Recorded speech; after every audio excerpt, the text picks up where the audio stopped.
did you do the homework I asked you to do from 2-3 last night? I hope so, because I can't believe we're actually throwing all those basic rules at you all at once. It's kind of overwhelming, I think. I wish that it was thrown at you a little bit slower and given more homework, more practice time to figure stuff out. But it is what it is, so there we go. So we did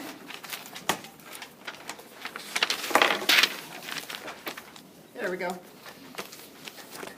We did the basic ones. The derivative of a constant is 0. That's a nice one to know. The derivative of x is 1. And the derivative of a linear function is just the slope of the linear function. And then we said the power rule is so nice because the power rule says if I have a variable to an exponent, I can find the derivative simply by multiplying by the exponent and then subtracting 1 from the exponent. Constant multiple rule, very nice too, because at least in my head I can pull that multiplier away and just use then the power rule or any of those other rules that I need to use. This is going to be so important in integration. In derivatives, it seems like you just kind of do it in your head most of the time. You just say, well, it's 3 times the exponent. You don't know to actually pull it away. But with integrals, you'll probably want to pull it away just because it makes it a little bit easier. So the sum and difference rule, all that does for us is it allows us to take the derivatives of polynomials easily because everywhere there's a plus or a minus, we can just take the derivative of that piece, which makes life a lot easier. And then the product rule, let's review the product rule. Let's just make one up.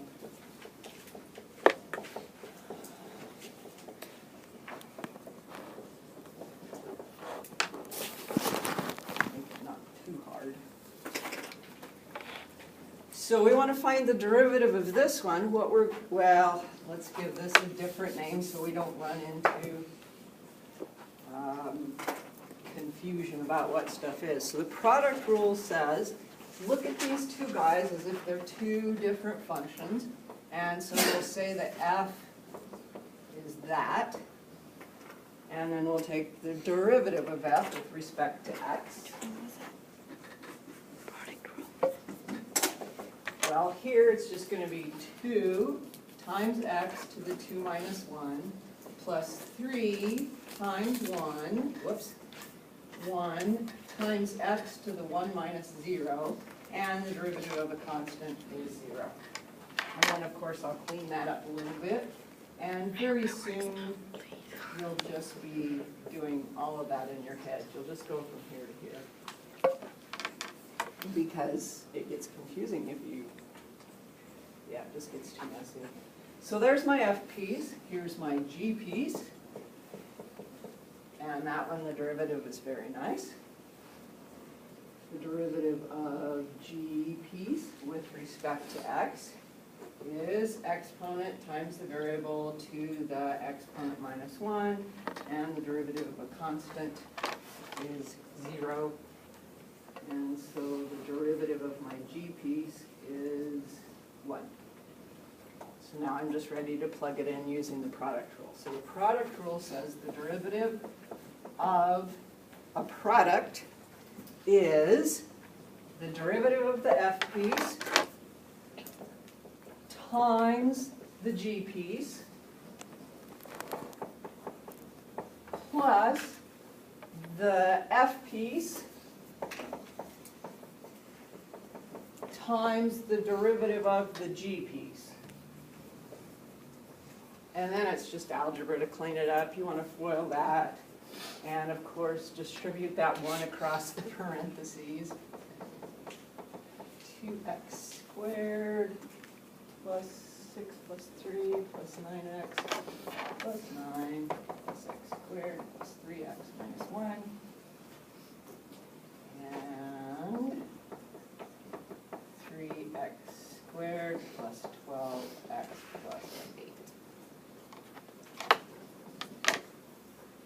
That one actually might have been just as easy to do because this is only a binomial, to actually distribute and then take just the simple power rule and constant multiple rule derivative. Quotient rule. So we saw that quotient thing over there with the limit. Those get ugly. They really get horrible. Yes, sir?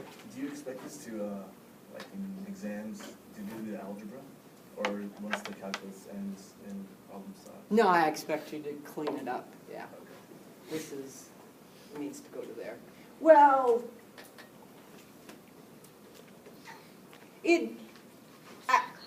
I do not expect you to multiply a trinomial times a trinomial.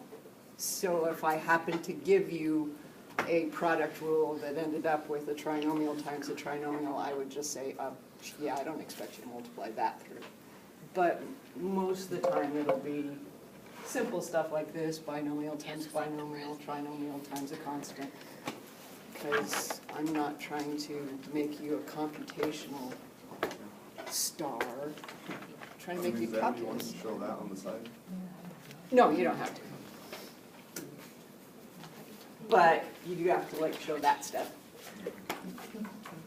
Most people will be showing me this piece, but no, you don't have to. Oh, so now we're ready for the quotient rule. If I can find my notes. What do I do with them? So the quotient rule says, if I have a function that's a rational function, in other words, a fraction, then I can find the derivative of that rational function by doing derivative of the first, derivative of the top, times the bottom, minus top times the derivative of the bottom, times the over the bottom squared. And there's a mnemonic to help you remember that. But it's in different order than how this book presents it, but I'm going to present it to you anyway. Low times the derivative of the high.